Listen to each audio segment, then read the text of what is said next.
जिम्मेदारी रह जाती है उसको खुद को ही नहीं पता।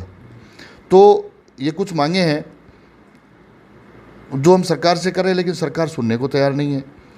उसको आज पंचायत समिति सदस्य को है, जब आप साधारण सभा की मीटिंग में उसको इनवाइट करते हो और एक साधारण चुनाव आदमी 100 किलोमीटर तक पंचायत समिति के उस सभा कक्ष में जाता है, तो उसको किराए तक की व्यवस्था नहीं है, तो वो क्यों जाएगा भाई? जो भी भत्ता एक पंच को एक मीटिंग अटेंड करने का भत्ता मिलता है और पंचायत समिति सदस्य को क्या मिलता है, आप सब जानते हो कि किस प्रकार का उसका कितना बड़ा क्षेत्र होता है। एक पंचायत समिति सदस्य 5-6 गाँव पे चुना जाता है, 3-4 पंचायतें उसमें आती हैं, तो उसके कुछ अधिकार क्षेत्र में कुछ तो हो। आज उसको चुनते हैं तो वो चुन के आता है, तो जनता से कुछ ना कुछ वादे इरादे भी करता है, जनता उससे उम्मीदें भी रखती है कि हमारा कुछ करेगा जनप्रतिनिधि होने के नाते, तो उसके पास अधिकार कुछ है नहीं।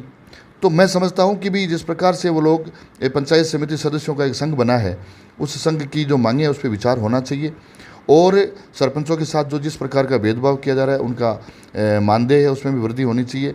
जो भेदभावपूर्ण नीति है उसको उनको बदलना चाहिए। इस तरह का व्यवहार नहीं करें, वरना जनता जनार्दन होती है। ये जब अपना मूड बदलती है तो सरकारें बदल जाती है। इस तरह के मुगालते मेरे के जिस प्रकार से पंचायत राज मंत्री सरपंचों में भ्रष्टाचार का निराधार आरोप लगाते हैं, कोई बिना किसी प्रामाणिकता के, और जिस तरह की व्यवस्था कर रखी है। आज एक बात बताइए कि यहाँ पे जब काम होता है उसमें नरेगा के अंदर 60-40 का रेशियो रखा जाता है कि 60% आप लेबर को दोगे, 40% आप मटेरियल लाओगे। इस तरह के रेशियो के अंदर जब आप कुछ ना कुछ समायोजन करने की कुछ ना कुछ कोई तरीके नहीं निकालेंगे तो ये गाँव के अंदर संभव नहीं है। फिर इसमें मैनिपुलेशंस करने पड़ते हैं, और मैनिपुलेशंस करोगे तो फिर आप कहोगे चोर है। तो वही चीज़ें धरातल पे होनी चाहिए जो संभव हो।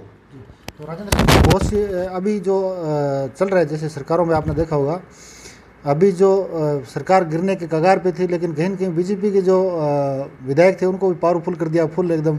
और कई ऐसे विधायक बोल रहे हैं कि हमारी चलती नहीं है। एक जनता द्वारा चुना हुआ जनप्रतिनिधि वो जनता को ये बात बोलता है कि मेरी चलती नहीं है। तो मतलब आपको मौका मिलता है, राजस्थान के अंदर भी इससे पहले भी चुनाव हुए हैं कई जगह, तो बीजेपी ने बहुत बड़ा बदलाव किया। जैसे आपने देखा गुजरात के अंदर युवाओं को मौका मिला, तो कहीं न कहीं युवा जो पंचायत राज के अंदर भी आ रहे हैं, सरपंच बन के आ रहे हैं, कहीं न कहीं विकास की गति बढ़ रही है। अगर आपको मौका मिलता है तो आप मतलब क्या रहेगा आपका?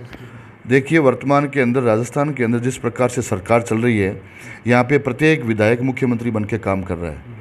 न उनका मुख्यमंत्री के दिशा निर्देशों के अंदर अनुशासन बचा है, न उनका पार्टी के अध्यक्ष के दिशा निर्देशों के हिसाब से अनुशासन बचा है। यहाँ पे कांग्रेस खेमों में